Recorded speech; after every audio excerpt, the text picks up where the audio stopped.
Hello learners, welcome to my channel eliter knowledge. आज हम study करने जा रहे हैं break even point analysis and profit forecasting में manager applications of break even analysis. मतलब इसमें हम लोग डिस्कस करेंगे कि क्या एडवांटेजेस होती हैं ब्रेक इवन एनालिसिस की मैनेजर्स के लिए, कैसे वो कैलकुलेट करते हैं ब्रेक इवन एनालिसिस के साथ कि सेल्स क्या होनी चाहिए, प्रॉफिट कैसे मिलेगा। तो वेरियस फार्मूलाज यूज़ किए जाते हैं इसमें। तो वीडियो शुरू करने से पहले बता देती हूँ, आप मेरा टेलीग्राम चैनल ज्वाइन कर सकते हैं, वेबसाइट को भी विजिट कर सकते हैं। वहाँ पर आपको हर एक वीडियो की PDF फाइल मिल जाएगी। साथ ही में फेसबुक पेज को भी लाइक कर दीजिएगा। लिंक आपको डिस्क्रिप्शन बॉक्स में मिल जाएगा। स्टार्ट करते हैं। तो मैनेजर एप्लीकेशंस में पहले फर्स्ट फॉर्मूला हम लोग डिस्कस करते हैं कि कैसे वॉल्यूम ऑफ सेल्स आपकी क्या होनी चाहिए ताकि आपने जो प्रॉफिट को अचीव करना है, अटेन करना है, वो किया जा सके। तो ब्रेक इवन एनालिसिस का हम लोग यूज़ करते हैं ताकि आपको पता लग सके कि कितनी सेल्स की वॉल्यूम नेसेसरी है ताकि आप लोग अपने प्रॉफिट के लेवल को अचीव कर पाएँ। तो उसको कैलकुलेट करने का फॉर्मूला है आपका fixed cost plus profit target that is divided by the contribution margin per unit. हमने प्रीवियस वीडियो में डिस्कस किए थे कि कंट्रीब्यूशन मार्जिन क्या होता है।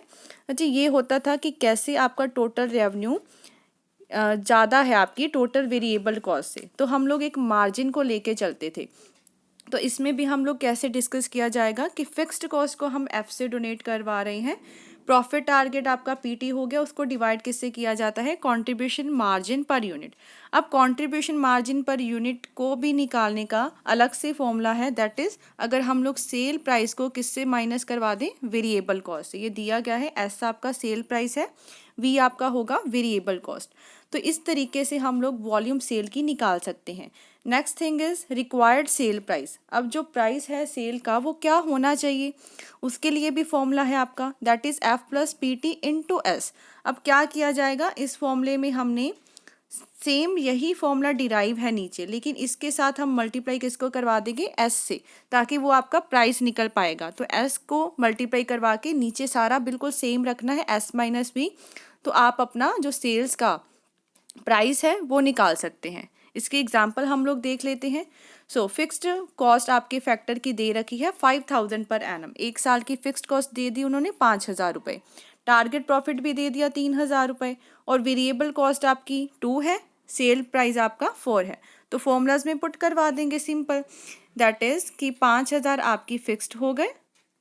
साथ ही में क्या करना था, जो प्रॉफिट टारगेट आपने रखना है वो क्या है, 3000। नीचे क्या करना है, सेल प्राइस आपका 4 दे रखा है और आपका वेरिएबल कॉस्ट 2 दे रखा है। तो इसको निकालेंगे तो आपका 8000 डिवाइडेड बाई 2 आ जाएगा। तो ये आपका आ गया 4000 यूनिट्स। मतलब इस तरीके से देखा जाए तो 4000 यूनिट्स आपको बनाने पड़ेंगे सेल करने के लिए। और साथ ही में इसका प्राइस, नेसेसरी सेल प्राइस क्या होना चाहिए, इसी चीज़ को हम लोग जो निकाला है हमने 8000, उसको मल्टीप्लाई किससे करवा देंगे, जो सेल का प्राइस होगा दैट इज़ 4 रुपीज़। और नीचे तो आपका 2 ही आ जाएगा, 4 माइनस 2 करवा देंगे तो ये आपका 32,000 बन जाएगा, और डिवाइडेड बाय 2 तो आपका आंसर क्या आ जाएगा, 16,000 रुपीज़ आपका आंसर आ जाएगा। तो ये हमने इस तरीके से निकाला है। Next thing is safety margin. क्या मार्जिन रखा जाए ताकि एक फर्म को लॉस ना हो पाए, उसको कोई डर ना है लॉस का। तो एक मार्जिन, एक लिमिट रखी जाएगी। Safety margin refers to a limit to which the sales may fall yet the firm may have no fear of loss. कि इतना मार्जिन तो रखना ही रखना है कि ताकि जो फर्म्स हैं उनको डर ना हो कि कल को हमें लॉस वगैरह ना हो जाए। तो सेफ्टी मार्जिन एस्टिमेट कैसे करवाएंगे, जब हम सब्ट्रैक्ट कर देंगे ब्रेक इवन सेल्स को फ्रॉम दी एक्चुअल सेल्स। मतलब इसका फॉर्मूला क्या बन गया, एक्चुअल सेल्स में से ब्रेक इवन सेल्स को क्या करवा दो, माइनस करवा दो। इसी में ही आपका सेकंड फॉर्मूला बनता है सेफ्टी मार्जिन रेशियो का। तो रेशियो निकालने का फॉर्मूला है safety margin that is divided by the actual sales into 100। तो बच्चे सेफ्टी मार्जिन यही से निकाला है हमने, actual sales minus break even sales आ जाएगा, नीचे क्या आ जाएगा, एक्चुअल सेल्स आ जाएगा, इनटू क्या कर दोगे, 100। तो नेक्स्ट हम लोग एग्जांपल देखते हैं। वॉल्यूम सेल्स की दे रखी है 12,000, ब्रेक इवन क्वांटिटी दे रखी है 7200, और उन्होंने कहा है कि सेफ्टी मार्जिन का रेशियो ढूंढो। तो देखो safety margin divided by actual sales था, तो सेफ्टी मार्जिन को लिखा किससे जाता है, actual sales minus break even sales, और नीचे भी क्या आ जाएगा, एक्चुअल सेल्स आ जाएगा, इंटू क्या करवा दोगे, 100 करवा दोगे। तो यही आपका देख लेते हैं एक्चुअल सेल्स कितना दे रखा है, that is given to you 12,000, उसमें से माइनस का करवाना है ब्रेक इवन जो आपके यूनिट्स हैं 7200, नीचे क्या आ जाएगा, वही एक्चुअल सेल्स ही आ जाएगा, मतलब 12,000 ही आ जाएगा, और इंटू क्या करवाना है, 100 को करवाना है। तो ये आपका आ जाएगा 40% आंसर। तो ये परसेंटेज में लिखा गया है इंटू 100 करवाने से। तो ये आपका निकल के आएगा कि अगर आपके बच्चे फर्म की वैल्यू जो सेल्स है 40% फॉल भी डाउन हो जाती है, तो फर्म को कोई भी लॉस नहीं झेलना पड़ेगा, उसको कोई लॉस इनकर नहीं करना पड़ेगा। हम लोग अब थर्ड की बात कर लेते हैं, that is sales required to offset the price reduction. इसका मतलब कि अगर हम लोग किसी चीज़ का प्राइस क्या करते हैं, कम करते हैं, तो अब उसका उससे होने वाला जो लॉस है उसको हम लोग सेल्स कितनी करें ताकि वो लॉस कवर हो जाए। प्राइस रिड्यूस करने के बाद कितनी सेल्स करवाई जाए ताकि आपको कोई लॉस ना हो। If due to certain reason, अगर कुछ रीजंस की वजह से एक फर्म को सेल का प्राइस कम करवाना पड़ जाता है, तो इस रिजल्टेंट लॉस को अवॉइड करने के लिए फर्म क्या करती है, अपनी सेल्स को बढ़ा देती है। कितनी बढ़ाए, तो वो हमने देखना है इस फॉर्मूले की हेल्प से। तो Q1 आपका हो गया कि नई क्वांटिटी क्या होनी चाहिए सेल्स की, Qn is the new quantity of the sales. F वही आपका फिक्स्ड कॉस्ट, प्रॉफिट टारगेट हो जाएगा ऊपर की तरफ। SPN है राजी आपका न्यू सेल्स प्राइस। अब नया जो सेल्स का प्राइस है वो कितना रखा जाएगा, और V आपका क्या हो गया, वेरिएबल कॉस्ट। एग्जाम्पल से समझ लेते हैं, एक फर्म है उसने अपना प्राइस कितना रिड्यूस कर दिया, 10% से, मतलब उसका पहले प्राइस 4 रुपीज़ था, अब उसने कर दिया 3.60। फिक्स्ड कॉस्ट पड़ रही है उसको 10,000 पर यूनिट, वेरिएबल कॉस्ट है ₹2, एंड प्रीवियस प्रॉफिट जो उसको मिल रहा था वो क्या था, आपका प्रॉफिट टारगेट जो उसका रखा हुआ था, that is 6,000, and quantity sales की कितनी है ये भी दे रखी है 8,000।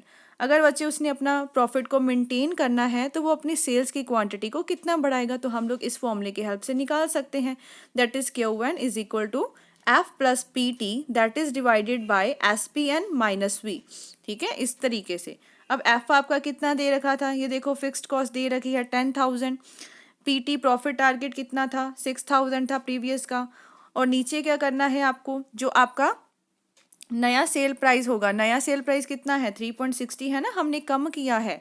ठीक है, और आपको साथ में क्या लेनी है, वेरिएबल कॉस्ट को माइनस करवाना है। वेरिएबल कॉस्ट कितनी दे रखी है, 2 दे रखी है, तो ऊपर आपका आ जाएगा 16,000। 3.60 में से 2 को माइनस कराएंगे तो 1.60 आ जाएगा। अच्छा, इसको सॉल्व करेंगे तो आपका आंसर कितना आ गया, 10,000 यूनिट्स। 10,000 यूनिट्स अभी आपकी जो Qn है, मतलब नई क्वांटिटी है सेल्स की, वो निकाली है। अब हमने देखना है कि हमारी सेल्स की क्वांटिटी में फ़र्क कितना पड़ा, इंक्रीज कितने का आया। इसका मतलब पहले जो है फिक्स्ड कॉस्ट पड़ रही थी 10,000, उसमें से क्या माइनस करवा देंगे, जो आपकी जो क्वांटिटी नहीं आई है, नहीं आई, आपकी क्वांटिटी कितनी आई है, 10,000 आई है, उसमें से माइनस किसको कराना है, जो प्रीवियस वाली क्वांटिटी थी सेल्स की उसको माइनस करवा देंगे। अब मतलब 10,000 यूनिट सेल करवाओगे, पहले 8,000 करवा रहे थे, इसका मतलब इंक्रीज आ गया 2,000 यूनिट्स का। तो फर्म अपनी सेल्स को कितना इंक्रीज करवाए ताकि उसको कोई लॉस ना हो, तो वो 2,000 यूनिट्स अपनी, मतलब 25% यूनिट्स का और ज़्यादा बढ़ोतरी कर देगी, इंक्रीज कर देगी, ताकि जो रिडक्शन है कॉस्ट में, जो उसके प्राइस में उसने रिडक्शन लेके आई है ना, उसका कोई इफेक्ट ना पड़े, उसको कोई आगे चल के लॉस ना हो। तो ये था आपका थर्ड वन फॉर्मूला। अब फोर्थ की बात करते हैं। Fourth is sales required to meet the proposed expenditure. कितनी अब सेल की जाए ताकि जो खर्चा आया है फर्म को वो निकल सके। तो ब्रेक इवन पॉइंट एनालिसिस आपको ये भी इन्फॉर्म करवाता है, एक फर्म है जो वो कितनी अपनी सेल को इंक्रीज करवाए ताकि वो अपने जो खर्चा है, प्रपोज्ड एक्सपेंडिचर है, उसको कम किया जा सके, उसको मीट डाउन किया जा सके। इसका मतलब है that proposed expenditure can be met by increasing the sales. हम लोग अपने खर्चे को कैसे निकाल सकते हैं, बाय मतलब अपने सेल्स को इंक्रीज करवा के। Increase to be made in the sale for this purpose. अब कितना इंक्रीज करवाएं, खर्चे से रिलेटेड है ये वाला फॉर्मूला। तो इसको निकालना कैसे है, that is equal to additional sales, मतलब कितनी एडिशनल सेल करवाई जाए खर्चे को पूरा करने के लिए, is equal to proposed expenditure that is divided by the contribution per unit. मतलब कितना आपने खर्चा होगा, प्रपोज कितना कर रखा है एक्सपेंडिचर, उसको डिवाइड करवा देंगे कंट्रीब्यूशन पर यूनिट से। और कंट्रीब्यूशन पर यूनिट को निकाला कैसे जाता है, दैट इज़ प्राइस को माइनस करवा दो आपकी जो वेरिएबल कॉस्ट पड़ रही होगी। इस तरीके से हम लोग निकाल सकते हैं कि कितनी और ज़्यादा सेल आपकी की जाए ताकि जो आपका प्रपोज्ड एक्सपेंडिचर है उसको मीट डाउन किया जा सके। इसमें जस्ट अब जो भी हम लोग फॉर्मूलाज पढ़ेंगे वो इसमें जस्ट आपकी कोई एग्जांपल नहीं दे रखी होगी, जस्ट फॉर्मूलाज होंगे। तो इस तरीके से आप लोग फॉर्मूलाज को यूज़ करवा के किया जा सकता है। लेकिन पहले जो मैंने आपको बताए हैं वो ज़्यादा इंपॉर्टेंट फॉर्मूले हैं, उसके कोई न्यूमेरिकल क्वेश्चंस भी बन सकते हैं। अब जो करवाने जा रहे हैं वो जस्ट फॉर्मूले आपको रीड आउट करने हैं। फिफ्थ है बच्चे चेंज इन द प्राइजेस। तो firm has to decide whether or not the prices be reduced. अब कई बार फर्म को देखना पड़ता है क्या उसको प्राइजेस को चेंज करना, रिड्यूस करना चाहिए या नहीं चाहिए। रिडक्शन इन प्राइस, अगर बच्चे वो प्राइस में क्या करता है, रिड्यूस करवाता है प्राइजेस को, इसका मतलब उसका प्रॉफिट कम हो जाएगा। इसी वजह से अपने प्रीवियस प्रॉफिट पे ही रहने के लिए एक फर्म के लिए ज़रूरी हो जाता है ताकि वो अपनी सेल्स को बढ़ा दे। तो दैट मीन्स ये फॉर्मूला मच रिलेटेड है आपके जो हमने फॉर्मूला किया था ना कि कैसे आपकी सेल्स कितनी होनी चाहिए अगर आप प्राइस को रिड्यूस करवाते हो, बिल्कुल वही सेम फॉर्मूला है चेंज इन द प्राइजेस। मतलब प्राइजेस में भी कई बार चेंज लाया जा सकता है ताकि आपको अपने प्रॉफिट का अगर रिडक्शन देख भी रहे हो तो सेल्स बढ़ा दी जाए, सेल्स बढ़ा के उसको ऑफसेट किया जाए। सेम फॉर्मूला यहीं पर भी लागू होगा, बस उसको डिफरेंट नेम दे रखा है change in the price, that is Q1। Q1 आपका वही था बच्चे कि कितना आप लोगों नई क्वांटिटी की सेल करोगे। फिर F आपका फिक्स्ड कॉस्ट हो गया, PT आपका प्रॉफिट टारगेट हो जाएगा, SPN क्या था आपका नई सेल्स का प्राइस था, और V आपका क्या था वेरिएबल कॉस्ट। बिल्कुल सेम फॉर्मूला ही यहाँ पे लगा दिया गया है। Next is change in the variable cost. पहले हमने क्या पढ़ा कि चेंज इन द प्राइस, अब change in the variable cost आ गया। Firm may have to change the variable cost. कई बार फर्म को वेरिएबल कॉस्ट को चेंज करना पड़ता है, उसके पीछे कई कारण हो सकते हैं। इन सर्कमस्टांसिस के अंडर ये नेसेसिटी हो जाता है कि उसका क्या इफेक्ट पड़ने वाला है आपकी क्वांटिटी ऑफ सेल्स पे या फिर सेल के प्राइस पे, वो देखना ज़रूरी है ताकि आप अपने एग्जिस्टिंग लेवल जो प्रॉफिट का उसको क्या कर सको, मेंटेन कर सको। इस तरीके से हमें ये पता होना चाहिए कि आपकी नई क्वांटिटी क्या होगी, ठीक है, या नई सेल प्राइस क्या होगा, वो भी हम लोग ब्रेक इवन एनालिसिस से ही देखते हैं। लेकिन यहाँ पे एक डिफरेंस क्या आ गया, वेरिएबल कॉस्ट का। पहले वाले पॉइंट्स बिल्कुल सेम चल रहे थे। अब देखो फॉर्मूला क्या है कि नई क्वांटिटी को फाइंड आउट कैसे किया जा सकता है। एफ जो हमने पढ़ा था FC ले लो, वो आपकी फिक्स्ड कॉस्ट हो गई, प्लस हमने क्या करवाना है प्रॉफिट, ठीक है, जो प्रॉफिट का टारगेट और जो आपका प्रॉफिट हो रहा होगा उसको डिवाइड किससे करवाना है, SP इस आपका सेल्स प्राइस है जो हमने पीछे भी किया है, और उसमें से माइनस क्या करवाना है, नया वेरिएबल कॉस्ट। ठीक है, पहले में हम लोग जस्ट वेरिएबल कॉस्ट प्रीवियस वाला ही लेके चलते थे, इसमें क्या करना है, जो नया आपका वेरिएबल कॉस्ट आएगा उसको माइनस करवाना है। फॉर्मूला बिल्कुल सेम वैसे ही चल रहा है बच्चे, आप लोग इसको ऐसे भी लिख सकते हो जो आपने पहले करके हटे हो ना, F प्लस जो आपका प्रॉफिट टारगेट होगा डिवाइडेड बाय कि जो आपका नया सेल प्राइस होगा, और माइनस इसमें से क्या करवाना है, जो आपका नया वाला वेरिएबल कॉस्ट का प्राइस होगा पर यूनिट वाला, क्योंकि हमने यहाँ पे वेरिएबल कॉस्ट वाला लेके चले हैं। अब सेकंड देख लो, इसमें formula to find out the new sales price को निकालने का फॉर्मूला क्या होगा।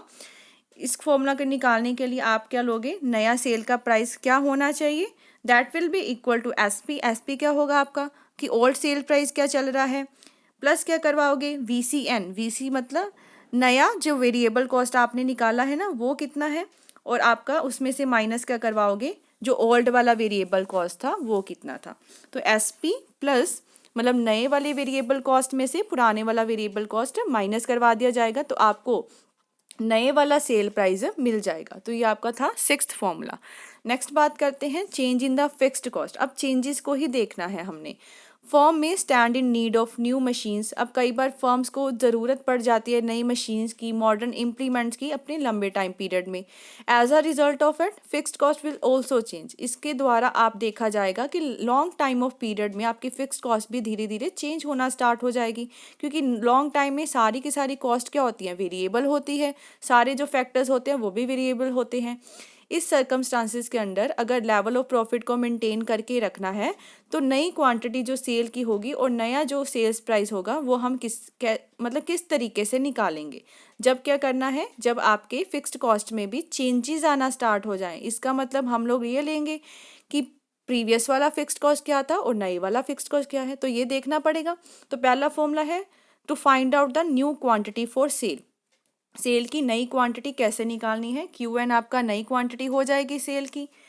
अब उसमें से करना क्या है, क्यू क्या होगा, आपकी जो ओल्ड सेल की क्वांटिटी होगी प्लस करवा दो एफ सी एन बच्चे क्या है इसमें से, एफ सी एन होगा आपका जो नया फिक्स्ड कॉस्ट लग रहा है उसके साथ क्या प्लस करवाना है, जो पुराना फिक्स कॉस्ट था, डिवाइड किससे कराना है, वही सेम सेल प्राइस में से वेरिएबल कॉस्ट को माइनस करवा दो। दैट मीन्स आपकी नई जो क्वांटिटी होगी सेल की वो निकल जाएगी। सेकेंड फॉर्मूला है इसमें कि formula to find out new sales, नई सेल्स कितनी होनी चाहिए उसका फॉर्मूला क्या है, उसको निकालने का तरीका है कि नई सेल्स क्या होगी, that is equal to S P, मतलब आपकी पुरानी सेल्स कितनी हो रही है उसको प्लस करवाया जाएगा कि नया फिक्स्ड कॉस्ट क्या था आपका पड़ रहा था, उसमें से माइनस करवा दो पुराना फिक्स्ड कॉस्ट क्या पड़ रहा था, डिवाइड किससे करवा देंगे, क्यू से। क्यू आपका क्या है, ओल्ड सेल की क्वांटिटी कितनी थी। तो ये फॉर्मूलेज आपको इसी तरीके से ही याद रखने हैं। Next thing is change in the production capacity. Break even analysis help करता है एक फर्म को ये भी डिसीजन लेने में कि वेदर टू इंक्रीज और reduce it's existing production capacity, कि क्या हमें बढ़ानी या कम करनी चाहिए जो भी फर्म की एक प्रोडक्शन कैपेसिटी होगी। इस रिस्पेक्ट में several factors are taken into account, जैसे कि पॉसिबिलिटी क्या है प्रॉफिट की, कि चेंज कितना आएगा प्रॉफिट में, possibility of change in the quantity for cell and the sale price. तो इसका मतलब हम लोग ब्रेक इवन एनालिसिस से ये भी ढूंढ सकते हैं कि प्रोडक्शन की कैपेसिटी आपको चेंज करवानी चाहिए, कितनी करवानी चाहिए। 9 point is effect of the alternative prices. जो पोजीशन होता है प्रॉफिट का वो अलग अलग प्राइस लेवल से ही डिटरमिन होके आता है, जिस वजह से हम किसकी हेल्प लेंगे, एक ब्रेक इवन चार्ट की हेल्प ली जाएगी। ये मैं आपको बनाकर बता देती हूँ। जैसे ही हमने प्रीवियस में एक कर्व की थी पुरानी वीडियोस में, वैसे ही ये वाली कर्व को बनाया गया है। नीचे आप लोग एक्स एक्सिस पे क्वांटिटी ले लोगे और इधर आप कॉस्ट और रेवेन्यू लोगे। इसमें हमने देखना क्या है कि फिक्स्ड कॉस्ट कैसी होती है रजी, ऐसी होती है, क्योंकि ये फिक्स्ड रहती है तो हम लोग इसका आउटपुट पे कोई इफेक्ट नहीं पड़ता। आपकी जो वेरिएबल कॉस्ट होगी तो इसका मतलब यहाँ से लेके यहाँ तक ये आपकी फिक्स्ड कॉस्ट ही चल रही है। उसके बाद आपकी चलेगी वेरिएबल कॉस्ट, तो वेरिएबल कॉस्ट स्टार्ट होगी यहाँ से, ये आपकी बन गई वेरिएबल कॉस्ट। तो इसका मतलब यहाँ से लेके यहाँ तक आपकी क्या चलेगी, वेरिएबल कॉस्ट चलेगी। अब ब्रेक इवन पॉइंट को ढूंढना है। अगर ब्रेक इवन लाइन यहाँ से चलती है, ठीक है, तो हम लोग यहाँ पे मान के चलो यहाँ पे आपका आ गया ₹3 पर यूनिट। अगर यहाँ से चलेगी तो ₹4 हो जाएगा, यहाँ से चलेगी ₹5 हो जाएगा। इसका मतलब अलग अलग पॉइंट्स पे आपके जो क्या है ब्रेक इवन पॉइंट्स अलग अलग पे अलग अलग प्राइस के मीट डाउन हो रहे हैं। तो दैट मीन्स ये डायग्राम आपको क्या शो करती है कि डिफरेंट डिफरेंट प्राइजेस पे जो ब्रेक इवन पॉइंट्स है वो भी डिफरेंट डिफरेंट होते हैं। तो इस वजह से हमें हेल्प लेनी पड़ती है। कई बार प्राइजेस के चेंज आने से आपका जो ब्रेक इवन पॉइंट एनालिसिस में जो ब्रेक इवन पॉइंट होते हैं वो भी चेंज होना स्टार्ट हो जाते हैं। नेक्स्ट टॉपिक पढ़ते हैं, decision regarding the adding of new products और dropping of the old ones. अब ब्रेक इवन एनालिसिस से ये भी पता लगता है फर्म को, वो फाइनल डिसीजन पे पहुंचती है क्या हमें नया प्रोडक्ट इंट्रोड्यूस करना चाहिए या नहीं। ये फर्म की इस तरीके से भी हेल्प करती है कि क्या उसको जो प्रोडक्शन है पुरानी गुड्स जो वो बना रहा है उसको बनाते रहना चाहिए या उसको डिसकंटिन्यू कर देना चाहिए। तो इस तरीके से भी हम लोग ब्रेक इवन एनालिसिस का यूज़ कर सकते हैं। नेक्स्ट, टू प्रोड्यूस और बाय डिसीजंस। तो many a time a firm has to decide whether a manufacture itself all the parts and components of the finish product, जैसे कि स्कूटर है या उसने मतलब कौन सी चीज़ को प्रोड्यूस करना है, कौन सी चीज़ को लोग बाय करेंगे, तो ये भी ध्यान में रखना ज़रूरी है। इस अकॉर्डिंग भी डिसीजन लेना ज़रूरी है।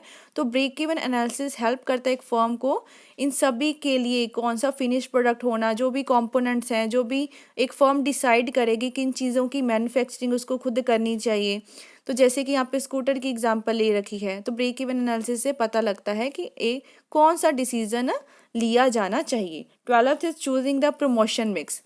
अगर हमने अब देखो किसी चीज़ को हमने बना तो लिया लेकिन उसको प्रमोट कराना भी ज़रूरी है, तो फर्म को क्या करना पड़ता है, अलग अलग इंसेंटिव्स करने पड़ते हैं, जैसे एडवर्टाइजमेंट कर दी, प्राइजेस रख दिए, आफ्टर सेल सर्विस भी दी जाती है, ठीक है, सेल्समैनशिप की जाती है इन सभी को, ताकि आपका जो प्रोडक्ट है मार्केट में ज़्यादा से ज़्यादा बिक सके। तो फर्म फाइंड आउट करती है एक ब्रेक इवन एनालिसिस की हेल्प से कि प्रमोशन मिक्स क्या होना चाहिए, किस तरीके से वो प्रॉफिट को मैक्सिमाइज किया जा सकता है। तो उस अकॉर्डिंगली हम लोग एक फॉर्मूले को डिराइव करते हैं। Suitable promotion mix by the firm requires a knowledge of break even point. तो फॉर्मूला क्या दिया गया है, ब्रेक इवन पॉइंट को निकालेंगे कैसे, एफसीए में क्या हो जाएगा बच्चे, फिक्स्ड कॉस्ट के साथ में जो प्रमोशन का जो आपको खर्चा भी आया है ना उसको प्लस किया जाएगा।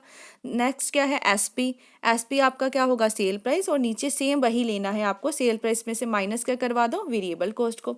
इसका मतलब एफसीए में क्या क्या इंक्लूड है, एक तो फिक्स्ड कॉस्ट इंक्लूड है, उसके साथ में प्रमोशन का एक्सपेंडिचर इंक्लूड है, उन सभी को डिवाइड किससे करवाया जाएगा, sale price minus variable cost से। 13 point, calculation of profit for the different turnovers. अब जो भी अलग अलग टर्नओवर होते हैं एक फर्म के, तो उस अकॉर्डिंग आपका प्रॉफिट को कैसे कैलकुलेट किया जाएगा, bye calculating potential profit at different turnover. एक फर्म फाइंड आउट कर सकती है कि सेल पॉइंट क्या होना चाहिए ताकि मैक्सिमम प्रॉफिट मिल सके। तो वो क्या होना चाहिए, पीटी आपका क्या होगा, वॉल्यूम ऑफ द प्रॉफिट, ऐसा आपका क्या होगा, टोटल सेल प्रोसीड, टोटल आपने कितनी सेल की उसमें से माइनस करवाना है वेरिएबल कॉस्ट को, और साथ में माइनस क्या करवाना है, फिक्स्ड कॉस्ट को, और आपके पास निकल के आ जाएगा प्रॉफिट।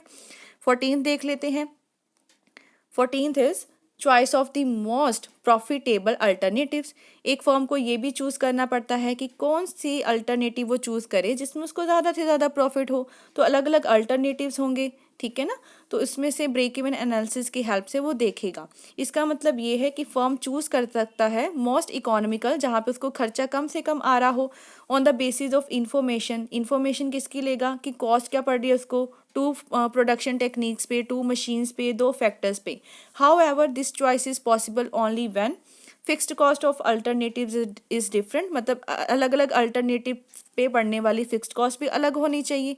जो वेरिएबल कॉस्ट होगी of the alternative with more fixed cost is less than the variable cost of the alternative with less fixed cost. मतलब जो वेरिएबल कॉस्ट होगी अल्टरनेटिव की जिसमें ज़्यादा फिक्स्ड कॉस्ट लग रही होगी वो क्या हो, कम हो उस वेरिएबल कॉस्ट से जिसमें कम फिक्स्ड कॉस्ट लग रही होगी। तो ब्रेक इवन पॉइंट आपका कॉस्टली अल्टरनेटिव का कैसे निकाला जाएगा, ये लास्ट फॉर्मूला है इसमें, F माइनस F1। इसका मतलब जो फिक्स्ड कॉस्ट होगा कॉस्टली अल्टरनेटिव वाला, उसमें से क्या माइनस करवाना है, जो फिक्स्ड कॉस्ट होगा आपका चीप अल्टरनेटिव वाला, डिवाइड करवा दो जो वेरिएबल कॉस्ट होगा आपको लेस फिक्स्ड कॉस्ट वाला, और जो V आपका क्या है, वेरिएबल कॉस्ट जो होगा आपका मोर फिक्स्ड कॉस्ट वाला। तो इस तरीके से हम लोग निकाल सकते हैं आपका break even point of the costly alternative. तो ये था आपके डिफरेंट फॉर्मूलेस। मतलब ये आपको ये दिखाता है कि आपके एडवांटेजेस क्या है ब्रेक इवन एनालिसिस की। अलग अलग देखो एडवांटेजेस हैं, एक मैनेजर कैसे डिसीजन लेता है। लास्ट टॉपिक बच्चे आपका जो रह गया वो है कि कैसे हम प्रॉफिट को मैक्सिमाइज कर सकते हैं, इम्प्रूव कर सकते हैं, एडवांटेजेस क्या है, लिमिटेशंस क्या है, और नेक्स्ट हम लोग पढ़ लेंगे प्रॉफिट फोरकास्टिंग के बारे में। आई होप आपको अच्छे से क्लियर हो गया होगा। अगर वीडियो हेल्पफुल लगी हो चैनल को ज़रूर सब्सक्राइब कर दीजिएगा, like share and comment and press the bell icon, ताकि हर वीडियो की नोटिफिकेशन आपको टाइम टू टाइम मिलती रहे। Thank you.